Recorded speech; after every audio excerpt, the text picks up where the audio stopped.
আমরা প্রকাশিত ২ কিস্তি সংবাদের পুঙ্খানুপুঙ্খ পর্যালোচনা করেছি। এতে মোটামুটি সব মিলিয়ে ৪৫টি তথ্য, অভিযোগ এবং অপমানজনক বক্তব্য সন্নিবেশিত আছে। তার মধ্যে ২৪টি তথ্য বা অভিযোগ সম্পূর্ণ মিথ্যে এবং কল্পনাপ্রসূত।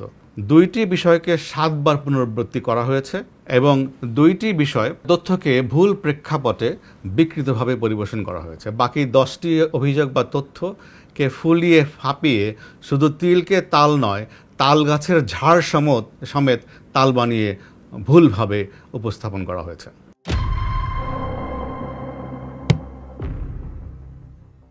আমার জন্মশহর গোপালগঞ্জে ২০১৪ সাল থেকে আমাদের পারিবারিক কৃষি খামার ও কৃষিতে বিনিয়োগ আছে। সে সময় থেকে ১০ বছর ব্যাপী ধীরে ধীরে কৃষিক্ষেত্রে আমাদের পারিবারিক বিনিয়োগ এবং ব্যবসা চলে আসছে। প্রথমে সেখানে আমাদের পরিবার সদস্যগণ একটি ছোট মৎস্য খামার প্রতিষ্ঠা করে। সেই খামারের আয় থেকে আস্তে আস্তে ব্যবসা বৃদ্ধি হয়। পরবর্তীকালে মৎস্য খামারের পাশাপাশি সেখানে বিভিন্ন বনজ, ফলজ, ঔষধি ও মশলা জাতীয় বৃক্ষরোপণের মাধ্যমে ব্যাপক বনায়ন করা হয়। কৃষিক্ষেত্রে ব্যবসার জন্য শত শত কোটি টাকার প্রয়োজন হয় না, বা এই ধরনের শত শত কোটি টাকার বিনিয়োগের প্রয়োজন হয় না।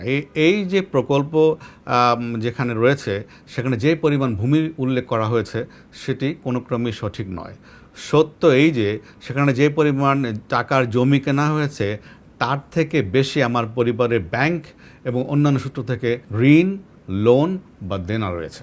এটি মূলত তাদের ব্যবসায়িক আয় এবং ব্যাংক এবং অন্যান্য সূত্র থেকে সংগৃহীত লোনের মাধ্যমে এই ব্যবসা প্রতিষ্ঠানকে তারা ধীরে ধীরে গড়ে তুলেছে। তাছাড়া এই জমির পরিমাণ এবং ব্যবসাতে নিয়োজিত সংশ্লিষ্ট জমির পরিমাণ এবং টাকার উৎস এই বিষয় সংক্রান্ত ট্যাক্স ফাইলে যথাযথভাবে সন্নিবেশিত আছে।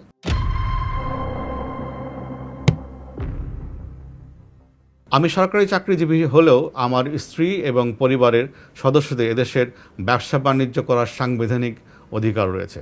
আমার সরকারি চাকরি কোনো মতেই এদেশে তাদের ব্যবসা বাণিজ্য করা বা সম্পত্তি অর্জনের ক্ষেত্রে বাধা হয়ে দাঁড়াতে পারে না। আমাদের দেশের সংবিধান এবং তাদের মৌলিক অধিকারের যে সুযোগ রয়েছে সে অনুযায়ী এটা কখনই তাদের কাছে কোনো ধরনের বাধা হতে পারে না।